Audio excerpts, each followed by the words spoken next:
Au-dessus des puissances, au-dessus des rois, au-dessus de la nature et de la création,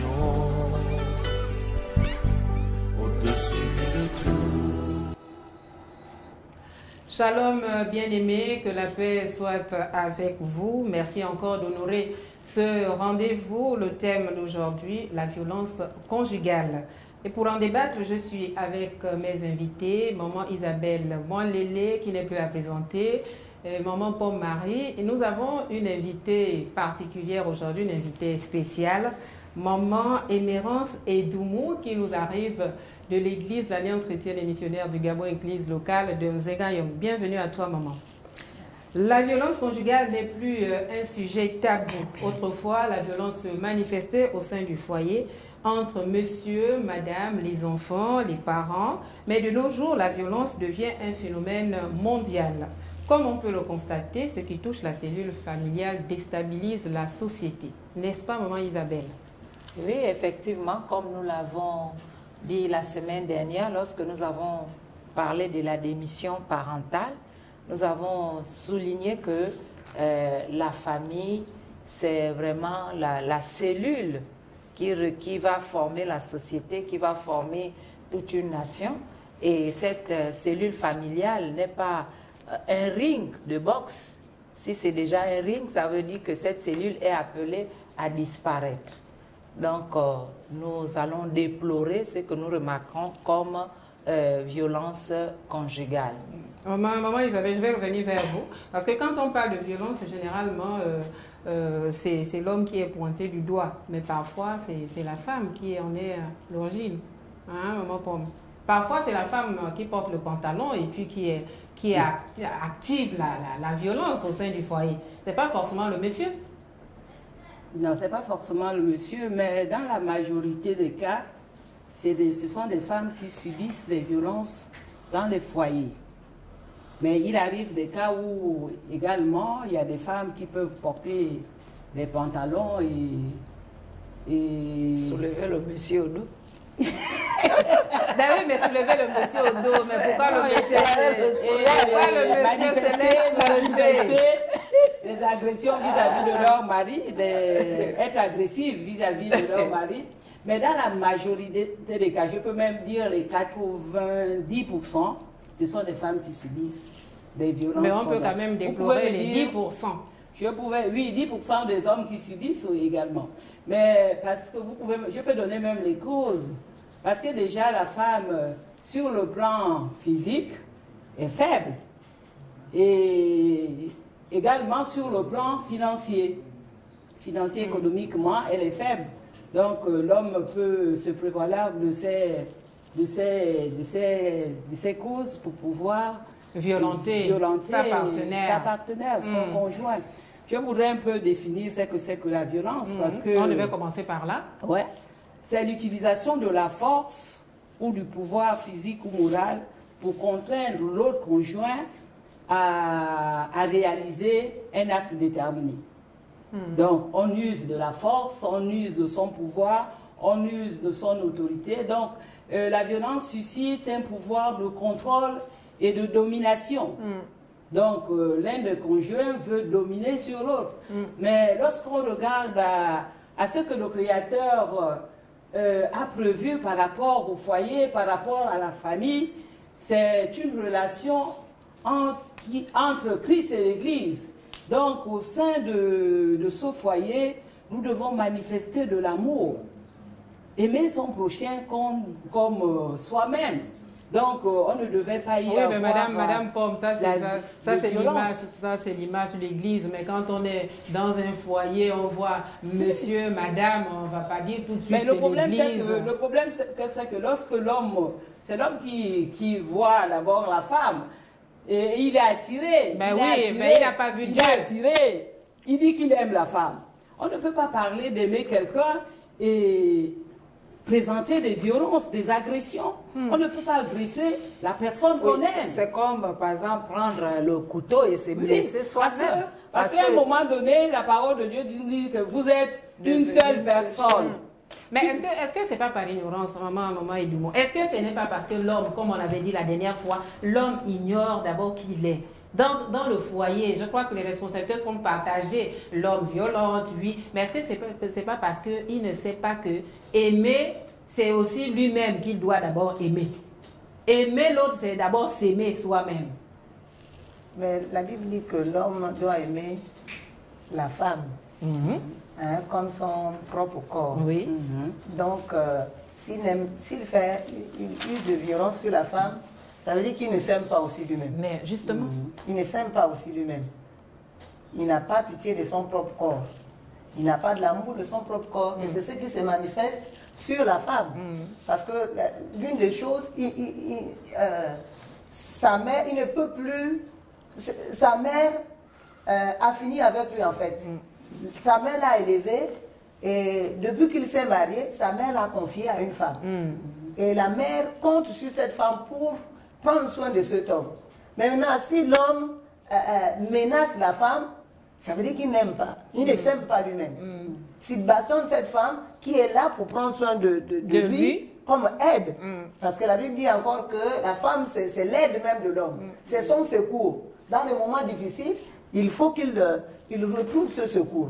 Mais maintenant, s'il vient gaspiller, détruire ce que Dieu a mis auprès de lui, mais je pense qu'il ne s'aime pas. Voilà. Oui, maman Isabelle. Il ne s'aime pas soi-même. Effectivement, il ne s'aime pas. Comme maman Pomme venait de définir la violence conjugale en disant que c'est la force, mais nous pouvons aussi dire que la violence conjugale peut aussi se définir par les paroles. Il y a des violences qui se font verbales. Et ça, là aussi, ça cause beaucoup de dégâts, non seulement dans le cœur de la femme, mais aussi dans le cœur des enfants. Et lorsque ces violences verbales sont employées vis-à-vis de celle-là que vous appelez votre épouse, je pense que c'est comme des balles que vous êtes en train d'injecter dans son cœur et qui peuvent lui rendre malade. Donc, effectivement, il ne s'aime pas. Parce que si quelqu'un ne s'aime pas, on dit, la Bible déclare que ce que tu ne veux pas faire à ton prochain, ce que tu ne veux pas que l'on te fasse, ne le fais pas à l'autre. Donc, si tu n'es pas d'accord, qu'on te tape un jour, qu'on te blesse, mais si tu le fais à l'autre, c'est que tu ne t'aimes pas toi-même.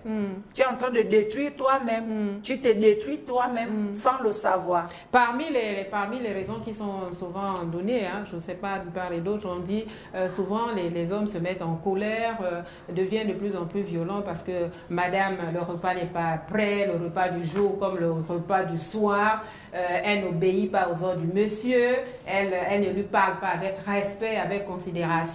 Comme disait maman Pomme, est-ce que ce n'est pas l'esprit de contrôle? Parce que parfois même pour que la femme soit bien habillée, elle doit avoir l'autorisation de son époux. L'esprit de contrôle. Est-ce que c'est ce que l'Église dit? Est-ce que c'est ce que la parole de Dieu dit? Ce n'est pas ce que la parole de Dieu dit. L'esprit de contrôle, mais aussi l'autorité mal exercée. Dieu a donné bien sûr l'autorité à l'homme, mais cette autorité doit être exercée selon la parole de Dieu pour qu'il y ait des bons fruits dans le foyer. Par exemple, la considération de l'autorité selon le monde, c'est que c'est le chef qui domine. Le chef écrase le plus faible. Le chef, tout le monde doit trembler devant le chef. Mais lorsque Jésus vient expliquer qu'est-ce que l'autorité, qu'est-ce qu'il dit? Il lave les pieds de ses disciples. Nous le trouvons dans le chapitre 13 de Jean. Il lave les pieds des disciples. Et laver les pieds des disciples signifie qu'il est en train de montrer comment exercer l'autorité selon le royaume de Dieu, selon Dieu. Comment doit-on exercer l'autorité? Ça voudrait dire que celui qui veut être respecté doit être celui qui respecte les autres. Celui qui veut être vraiment élevé doit être celui qui élève les autres. Mais monsieur, il ne peut pas être plus petit que sa femme à la maison. Hein? Ça, je crois qu'il ne sera pas d'accord. Pas peut-être dans le cadre de dire qu'il est là, il doit ramasser les serpillères ou bien faire... Non, c'est dans le sens de montrer comment exercer l'autorité. Madame Edoumo, vous avez quelque chose à ajouter? Bon, je voudrais dire que ça, ce sont des causes chez la femme. Mais les hommes aussi, il y a des hommes qui sont alcooliques. Quand il arrive, la femme n'a rien fait, mais il se met à bastonner la femme. Quand il arrive, même si la table est faite, mais il ne voit pas ça, il y a des drogués. La drogue fait ses effets dans son corps, mais quand il arrive, c'est toute la maison qui est en feu. Ouais. Oui, tout à fait. Maman Pomme? Oui, je vais lire la parole de Dieu. Je crois que c'est dans le livre de Matthieu. Il y a une cause aussi dans la parole de Dieu? Je vais lire. Oui, allez-y. Si quelqu'un veut être grand parmi vous, il sera votre serviteur. Pour rejoindre maman Isabelle. Et si quelqu'un veut être le premier, parce qu'on a parlé du pouvoir de l'autorité. Maintenant, Dieu donne cette autorité à qui? À quelqu'un qui est serviteur. À quelqu'un qui sert. Au chef qui doit servir. Hein? Le premier parmi vous, qu'il soit esclave. Parce que l'autorité dans le monde, c'est un assujettissement. Donc le conjoint fait de l'autre conjoint son esclave. Mais c'est le contraire dans la vie. Toi qui veux être grand, toi qui veux avoir le pouvoir, toi qui es chef de famille, tu dois pouvoir servir ta famille. Donc, il y a quelque part aussi dans la Bible, dans Genèse, la parole de Dieu nous dit que l'union est destinée, les deux conjoints doivent mutuellement l'élévation des uns et des autres. C'est que tu dois élever ta femme, toi en tant que chef de famille. Tu dois l'admirer. De la même manière, l'homme également, l'encourager, l'honorer, la motiver. Donc, ça n'a rien à voir avec les agressions, avec la violence. Donc vraiment, Dieu a fait de ce cercle-là, du mariage, un endroit paisible. Mais lorsque Dieu regarde à ce que nous faisons, nous les hommes, nous faisons du foyer, vraiment son cœur est attristé. Parce que ça devient un champ de guerre, un lieu de souffrance. Ce n'est pas ce que Dieu a prévu. De regret. Ce n'est pas ce que Dieu a prévu pour les foyers. Les gens qui se disent, qui s'aiment. Est-ce que c'est ça l'amour que Dieu demande que nous manifestons dans la violence? La violence est complètement différente du fruit de l'esprit. Dieu voudrait que nous soyons bienveillants, que nous soyons calmes, que nous soyons dans la douceur et que nous soyons dans la gentillesse. Mais ça, c'est, Madame Pomme, j'ai peur de dire que ça, c'est dans un foyer chrétien. Parce que dans un foyer païen ou mixte, c'est pas le paradis sur la terre, hein? Je voudrais peut-être aborder un exemple dans ce que Madame Pomme venait de dire, dans l'exercice de l'autorité. Si nous prenons par exemple un service, dans un service bien donné, nous prenons le cas de deux services. Le service où le patron donne des ordres en encourageant les agents, en les respectant, en les honorant, vous voyez que le service va marcher, la société va marcher, il y aura des fruits, il y aura vraiment un éclatement de la société. Mais le service où le chef donne des ordres en méprisant ses agents, en les repoussant, en les dénigrant, manquer de respect à ses agents, en les insultant, en les menaçant, en montrant la violence verbale, vous allez voir que c'est une société qui est appelée à être détruite. Il n'y aura pas de fruits. Donc, on revient également dans le mariage. L'exercice de l'autorité. L'exercice de l'autorité dans le mariage. Lorsque le mari est un homme de contrôle, il contrôle tout. Il est vraiment... là, nous n'avons pas abordé le cas de la jalousie dans le couple. L'une des causes. C'est l'une des causes. La jalousie. Où la femme est sous contrôle, elle n'a même pas le droit de rendre visite à ses parents, elle n'a pas le droit de bavarder, elle n'a pas d'amis, ni femme, ni homme. Elle n'a pas le droit de recevoir un conseil de quelqu'un. Là, c'est une autorité mal exercée et qui peut pousser à bout, qui peut pousser même à la mort. La mort, oui. Oui, maman, et deux mots. Non, je connais dans la Bible l'histoire d'Abigaïl, qui a vécu dans un foyer terrible, parce que Nabal était son mari, la Bible dit que Nabal était fou. Et il n'a pas fait du bien à David.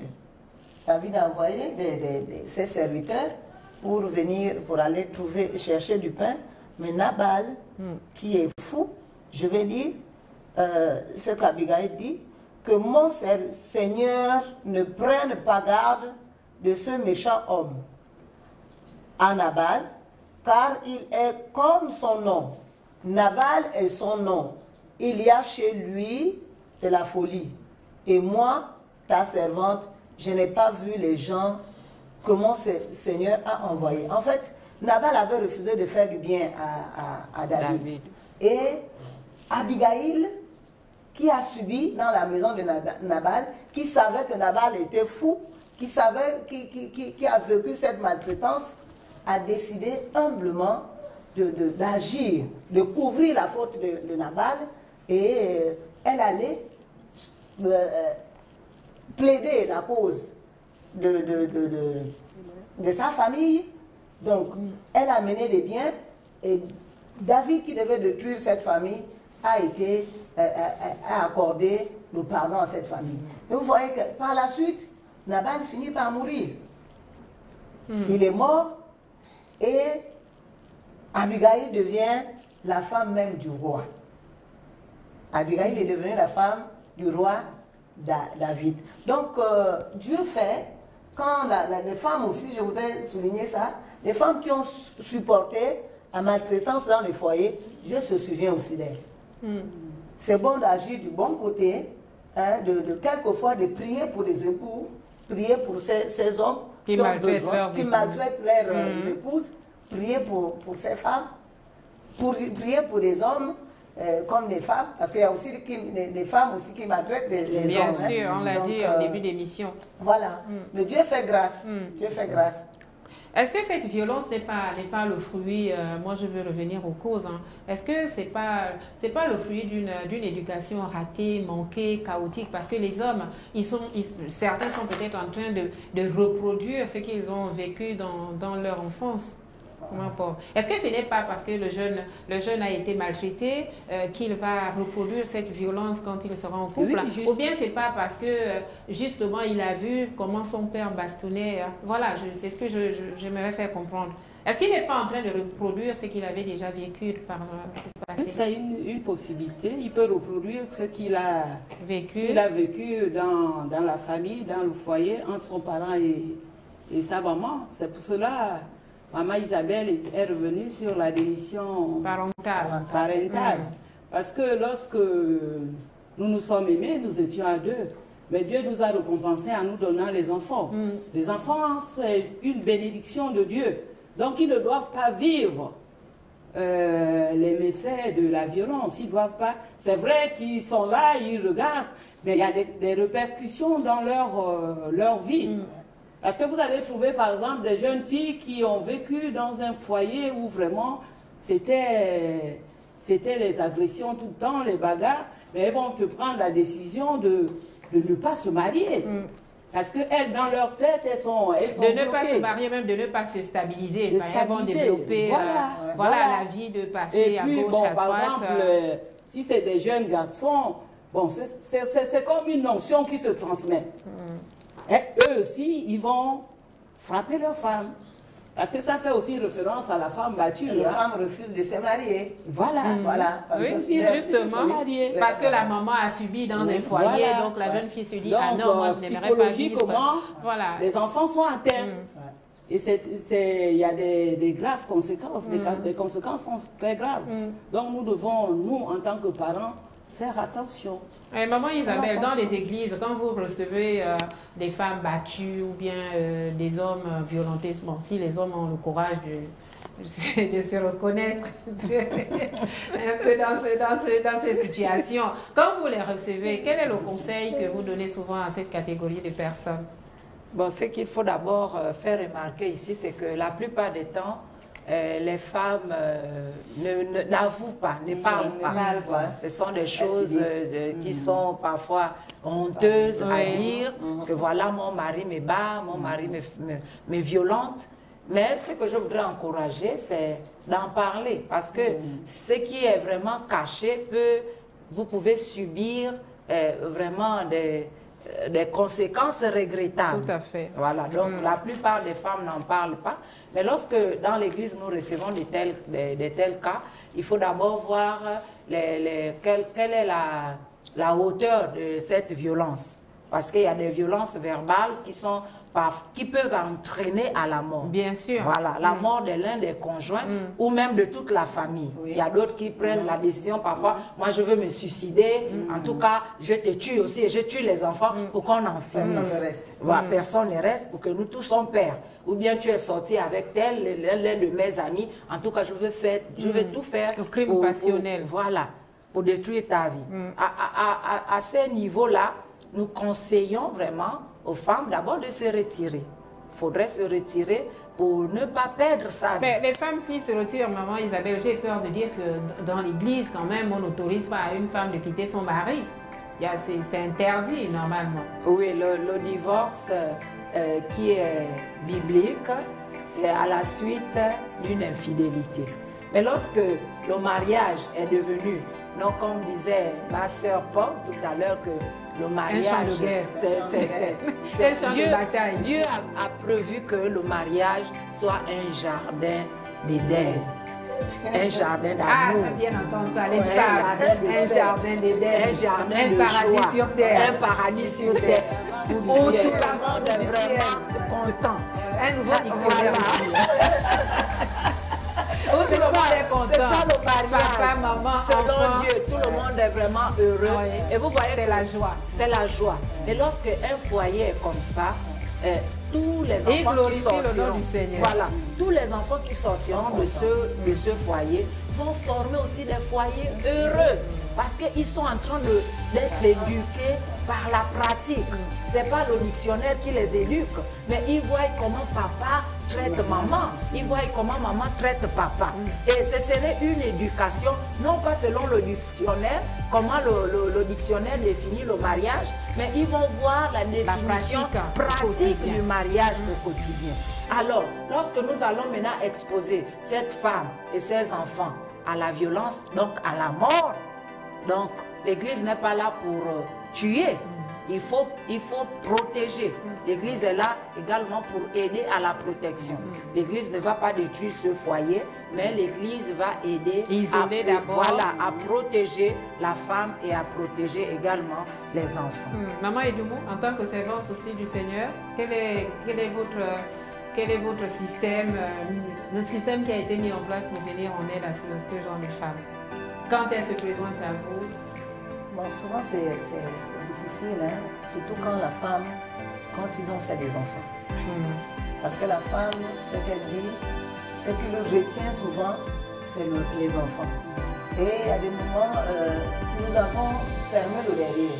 Quand on va en mariage, des fois, on ne visite plus les parents, on n'a plus de père, plus de mère, on n'a pas une maison on s'attache au mari. Recevoir, voilà, avec ses enfants. Et dans ce cas, c'est compliqué. C'est compliqué et l'Église aussi ne peut pas demander à la femme, aux enfants de venir rester à l'Église. Le papa n'accepte pas. Il faut donner des conseils. Il faut donner des conseils. Aider dans la prière. prière. Dieu, vraiment beaucoup prier pour ce couple. Mais comme maman il a dit, si ça ne va pas, vaut mieux se séparer. Ne fût-ce que se séparer du corps et puis réunir la famille. Après, la famille. Ben oui, parce que j'ai noté que cette violence avait des conséquences parfois dramatiques. Maman Isabelle l'a rappelé ici. Mais parmi les conséquences dramatiques, on peut aussi retenir les troubles de la personnalité. C'est aussi, c'est quand même quelque chose de dramatique chez l'enfant qui grandit parce qu'on aura du mal à le construire en tant que bon citoyen. Et maman Isa l'a dit tout à l'heure, c'est vrai, mais nous avons aussi l'échec scolaire pour les enfants et les maladies psychosomatiques chez les femmes. Il y a beaucoup de dames qui se retrouvent malades dans des foyers qui font, qui font des accidents.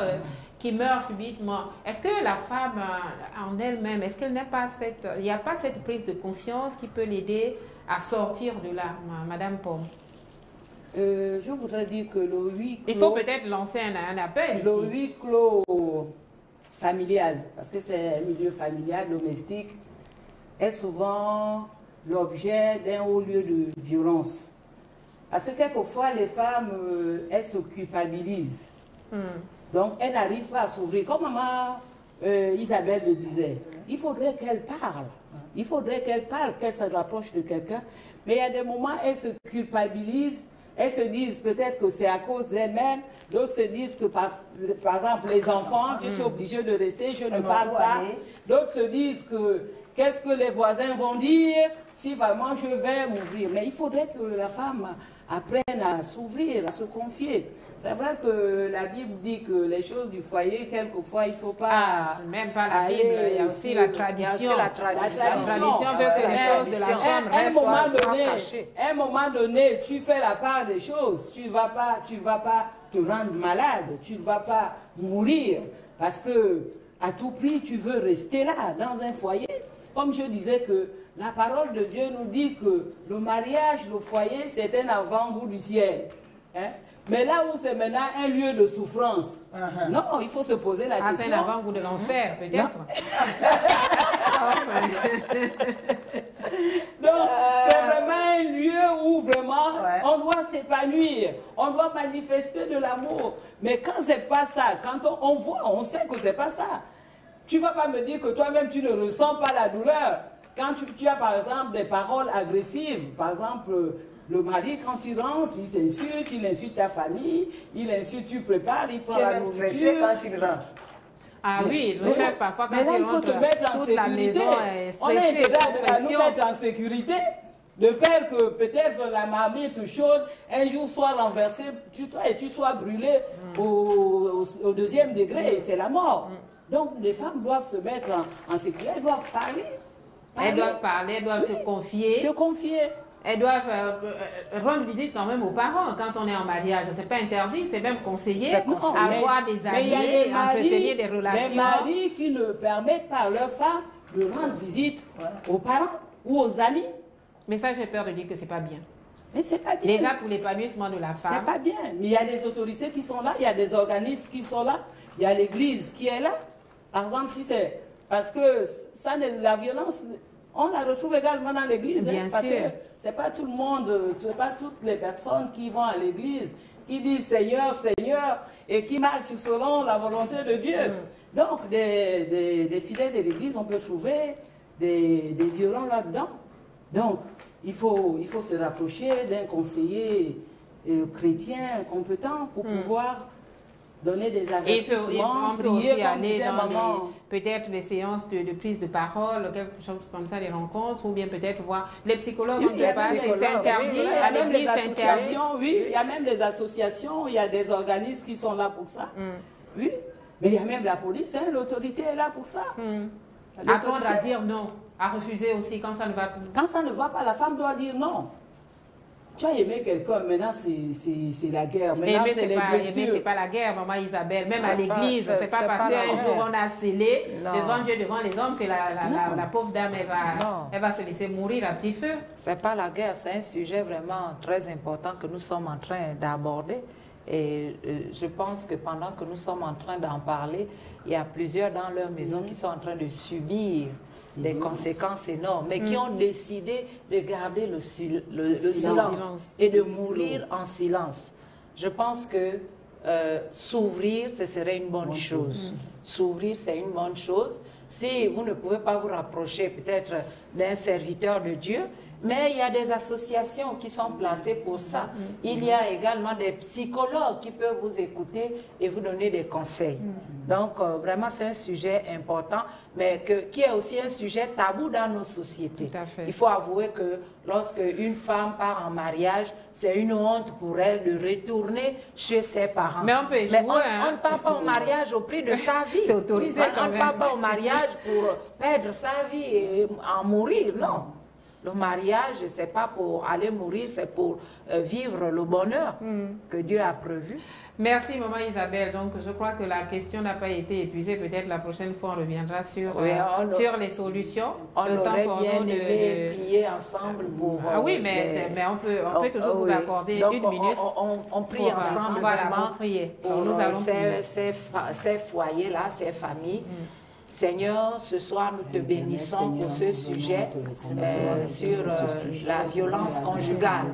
Et plusieurs sont dans ce domaine violentés d'une manière verbale, d'une manière physique. Seigneur, nous prions pour ces femmes, nous prions pour ces hommes, nous prions pour ces enfants, nous prions pour tous ces foyers, Seigneur, dans le monde entier, afin que toi, le Dieu qui a créé le mariage, tu viennes mettre vers la paix, la restauration. Béni sois-tu, parce que tu es fidèle, tu mets la paix au nom de Jésus.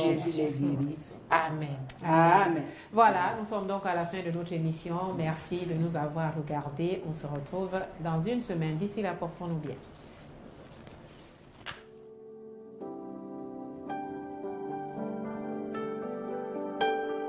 Au-dessus des puissances, au-dessus des rois, au-dessus de la nature et de la création,